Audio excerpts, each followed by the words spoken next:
Well, it's the detective. Tracking down another wayward husband to his mistress? Why? Someone stand you up? You trying that, what do you call it? Evasive language on me? And who are you, huh? Valentine's new dick in training? We're hiring, but, I don't think you'd measure up. Don't be like that. You just got the look of someone who's in the market for a little insurance. Unless it's keep dumb assholes away from me insurance. I'm not interested. Now don't be like that. I think you're gonna like what I have on offer. You hand over everything you got in them pockets, or accidents start happening to you. Big, bloody accidents. Whoa, time out. Nick Valentine makes a rare visit to town, and you're hassling his friend here with that extortion crap? Good to see you again, Nick. Hancock? What do you care? He ain't one of us. No love for your mayor, Finn? I said let him go. You soft, Hancock. You keep letting outsiders walk all over us. One day, there'll be a new mayor. Come on, man. This is me we're talking about. Let me tell you something. Now, why'd you have to go and say that, huh? Breaking my heart over here. You all right, brother?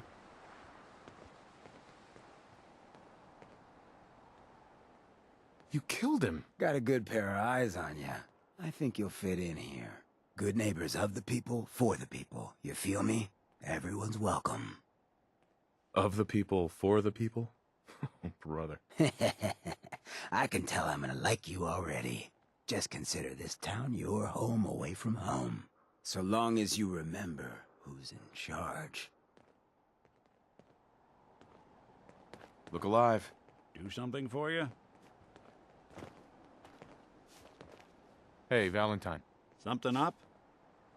Your thoughts? Should we get a move on? Are things okay between you and me? Well, traveling with you beats being held prisoner in some vault. That's for darn sure. So, yeah, I'd say we're fine. That's all. All right.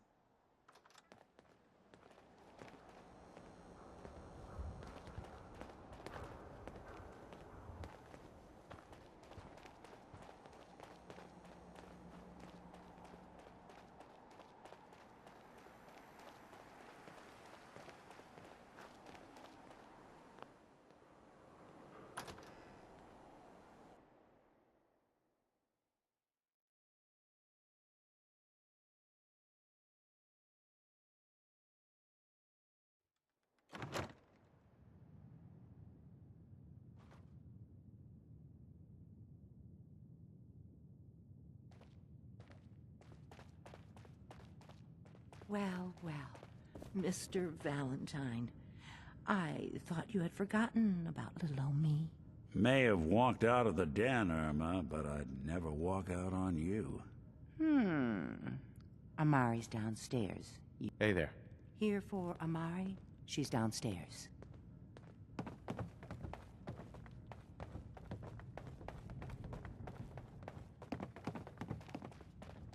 Dr. Amari? Yes? I take it this isn't a social call. Doctor, it's time for you to reverse death itself. What? I wouldn't have put it quite that way, but it's true. We need a dead man's memories. Guy named Kellogg. Are you two mad? Putting aside the fact that you're asking me to defile a corpse, you do realize that the memory simulators require intact, living brains to function. I mean, technically, the corpse was defiled already. This dead brain had inside knowledge of the Institute, Amari. The biggest scientific secret of the Commonwealth. You need this, and so do we. Fine. I'll take a look. But no guarantees. Do you have it with you? Could you say that like Dr. Frankenstein? Ego, fetch me the brain. No? No, I will not. Now, do you have it? Here's what I could find. What's this? This isn't a brain. This is... Wait, that's the hippocampus. And this thing attached to it? A neural interface? Those circuits look awfully familiar. I'm not surprised. From what I've seen, All Institute technology has a similar architecture. So the brain is still good, right? Possibly. There's no sign of decay, so the tech is probably preserving the tissue, injecting some kind of compound to keep it stable. But there's no way to access the memories inside without a compatible port. You're talking about me, right? I'm an old synth. If the Institute built me out of similar parts, we might have an in. There could be long-term side effects. I don't know where to even begin with listing the risks. Don't bother. I don't need to hear them. Plug me in, Doc. We should try plugging you into a toaster next. Fresh toast. It's nice to know that even when I'm about to have a foreign object shoved into my noggin, you find new horrible ways to laugh at my expense. Whenever you're ready, Mr. Valentine, just sit down. If I start cackling like an old grizzled mercenary, pull me out, okay? Let's see here. I need you to keep talking to me, Mr. Valentine. Any slight change in your cognitive functions could be dire. Are you feeling any different? There's a lot of flashes. Static. I can't make sense of any of it, Doc. That's what I was afraid of. The mnemonic impressions are encoded. It appears the Institute has one last failsafe. There's a lock on the memories in the implant. Is Nick gonna be okay? Yes, the connections appear to be stable. Hopefully it'll be as simple as unplugging the implant once we're done. But that doesn't get around the current problem. The memory encryption is too strong for a single mind. But what if we use two? We load both you and Mr. Valentine into the memory loungers. Run your cognitive functions in parallel. He'll act as a host, while your consciousness drives through whatever memories we can find. Nick and I are gonna share a mind? Yeah, I'm not gonna see him in any compromising positions, am I? Yeah, if a smart mouth was all it took to solve problems, we would have found your son by now. No. You won't have to worry about that. The only memories you'll access are the ones in the implant. All right. Let's get started. Just sit down over there, and keep your fingers crossed. See you on the other side.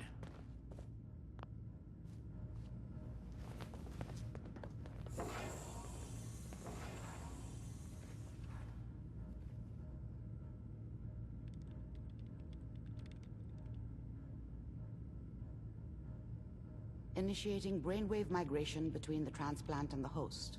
Mnemonic activity coming from the transplant. It's degenerated, but it's there. We're going to load you into the strongest memories we can find. They might not be stable. Just hold on.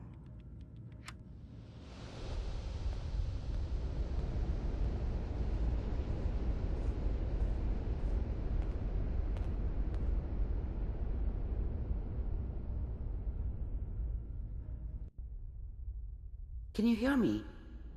Ah, good.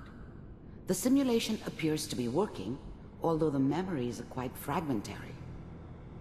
I'll try to step you through the intact memories and hope we find one that gives us some clue to the Institute's location.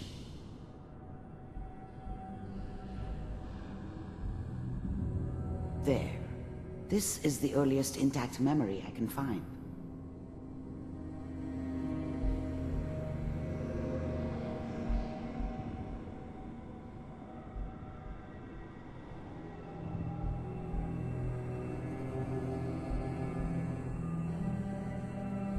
Remember, you are experiencing these memories as Kellogg. This may prove disorienting at first.